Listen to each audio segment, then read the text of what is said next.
আপনারা শুনেছেন যে আমি ঐক্যমত্যে, যেটা বিপ্লবেরই অবদান বলতে হবে, কারণ এর আগে কখনোই বাংলাদেশের সব রাজনৈতিক নেতৃবৃন্দ এক টেবিলে বসে নাই। ডান বাম ইসলাম উদারনৈতিক কঠোরপন্থী সব ধরনের লোকেরা একসাথে বসছে, কথা বলছে, মত বিনিময় করছে, প্রস্তাব দিচ্ছে, প্রস্তাব কিছু মেনে নিচ্ছে। এটা হচ্ছে আপনাদের বিপ্লবের ফল। আচ্ছা, ঐক্যমত্য কমিশন যেটা গঠিত হয়েছে সেটাও বিপ্লবের ফল। আপনাদের দাবিতে কিন্তু এটা গড়ে উঠেছে।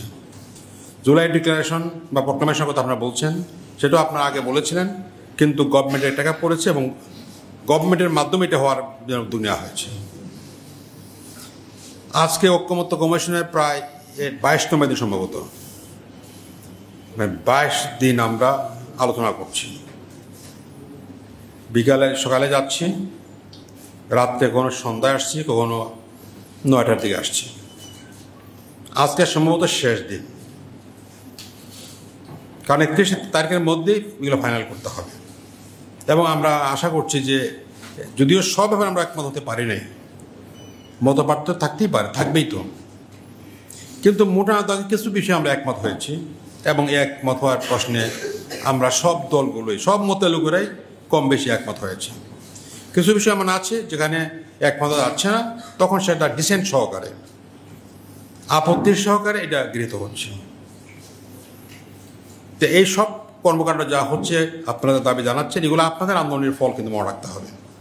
আপনারা আন্দোলন না করতেন, শেখ হাসিনা তাড়াতে না পারতেন, জাতির মধ্যে আশা তৈরি হতো না, স্বপ্ন স্ফুরণ ঘটতো না। এ সত্য কথা। যে ব্যাখ্যা করুন না কেন, বিপ্লব কার অবদান, কে বেশি ভূমিকা পালন করেছে, এটা একটা আলোচনার বিষয়, কিন্তু আজকের পরিসরে মনে করি এটা আলোচনা করার দরকার নেই। সব ছাত্ররাই, কে বিশ্ববিদ্যালয়, কে প্রাইভেট বিশ্ববিদ্যালয়, কে স্কুল কলেজ মাদ্রাসা, সব ছাত্ররাই ঐক্যবদ্ধভাবে তিনি আন্দোলন করেছিল। যারা প্রাণ দিয়েছে তার সবাই প্রাণ দিয়েছে, আহত হয়েছে। শুধু ছাত্ররা নয়, যারা ছাত্র নয়, শ্রমজীবী মানুষ, সাধারণ মানুষ, তারাও কিন্তু প্রাণ দিয়েছে। কাজে এটা হচ্ছে সত্যিকার অর্থেই জনতার আন্দোলন, ছাত্র জনতার অভ্যুত্থান। এটা শেয়ার করার কোনো সুযোগ নাই। কোনো রাজনৈতিক দল এককভাবে আন্দোলনের নেতৃত্ব প্রদান করে নাই। তো বলা যেতে পারে এতটুকু যে ছাত্ররা এটা নেতৃত্ব প্রদান করেছে। এখন কোন ছাত্র কর্তৃত্ব প্রদান করেছে এটা আলোচনা করার ভিতরে বাইরে লাভ নেই। সেদিন যারা আন্দোলন করেছিলেন, নেতৃত্ব দিয়েছিলেন, তাদের কেউ কেউ হয়তো এখন একটা পার্টি করতে পারে, কিন্তু সেই সময় তারা কোনো পার্টি করতেন না। আপনারা যেমন করতেন না, করলেও নিয়মদায়ীভাবে কাজ করার চেষ্টা করতেন। এই জন্য আমি মনে করি এই আন্দোলন আপনাদের অবদান, আপনাদের মাধ্যমে এটা সংগঠিত হয়েছে। জাতিকে মুক্তি দেওয়ার জন্য আপনারা এগিয়ে এসছেন। রক্তের বিনিময়ে, অসংখ্য ছাত্র আহত হওয়ার বিনিময়ে জাতি মুক্তি লাভ করেছে। কিন্তু 1 বছরের ব্যবধানে আমরা যা চেয়েছিলাম তাকে পেয়েছি। আপনারা প্রশ্ন তুলেছেন, আমরা অনেক কিছু পাইনি। সত্য কথা, আমরা অনেক কিছু পাইনি। বিপ্লব ব্যাহত হয়েছে কিনা এই প্রশ্ন উঠেছে, কিন্তু তারপরে বলতে হবে যে আপনাদের এই প্রচেষ্টার কারণে, আপনাদের অবদানের কারণে, আপনাদের আত্মত্যাগের কারণে আমরা আজকে বসতে পারছি, দাবি জানাতে পারছি। জুলাই সনদ তৈরি হচ্ছে, আশা করি এটা অতি শীঘ্রই আপনাদের সামনে আসবে। এবারে মনে রাখতে হবে আমরা সবার সনদে সবার ভূমিকা আলাদা উল্লেখ করার বাস্তব সত্য হবে না, কারণ অনেক সনদ অনেক বিষয় আছে, এছাড়া প্রোক্লামেশনের বিষয় আছে। এই জন্য আমরা মনে করি যে সবকুল রক্ষা করে চেষ্টা করা হচ্ছে যাতে করে আপত্তির মাত্রাটা কমে আসে। যেখানে আমরা এগ্রি করেছি, ঐকমত্য হয়েছে, সেখানে আমরা পেশ করার চেষ্টা করছি। এই জন্যই এই জুলাই সনদ বা জুলাই প্রোক্লামেশন বলি, যাই বলি, এটা কিন্তু আমি যেভাবে চাই, বা আমার দল যেভাবে চায়, বা আপনারা ছাত্র সমাজ হিসেবে যেভাবে চান, সবগুলো এটা ক্যারি করতে পারবে না। যেহেতু আমরা সবাইকে নিয়ে কাজ করার চেষ্টা করছি, জাতির সন্ধিক্ষণে, জাতির এই অগ্রযাত্রার এই মুহূর্তে জাতিকে পথ দেখাতে হলে সব পক্ষকে একটি কমন পয়েন্টে আসার ব্যবস্থা করতে হবে। তার সাথে সাথে একটি কথা আপনারা তুলেছেন, আমি মনে করি শিক্ষা বিষয়ে কোনো এজেন্ডা ঐক্যমত্যের আলোচনা আসেনি।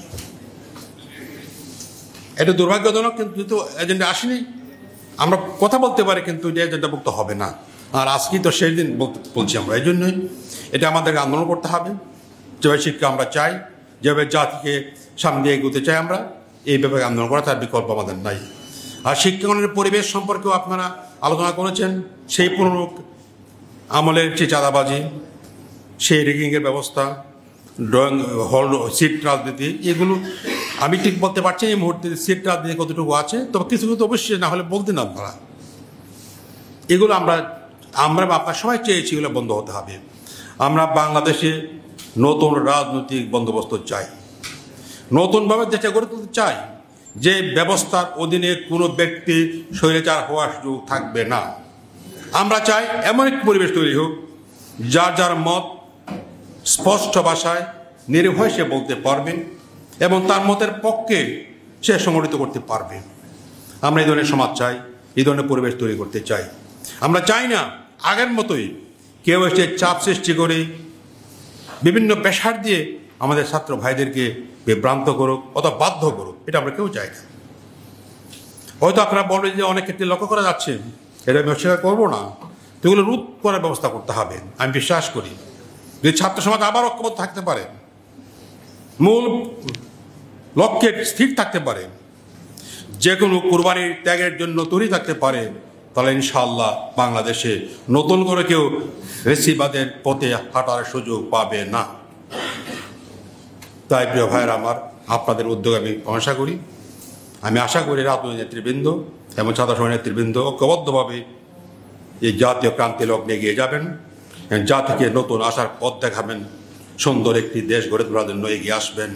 যাতে জাতি 24 তারিখ ঘটনা হিসেবে মনে রাখা নয়, জাতি নতুন ইতিহাসের এক ক্রান্তির পয়েন্ট হিসেবে মনে রাখবে, এই আশা আমি করছি। আপনাদের সবাই ধন্যবাদ।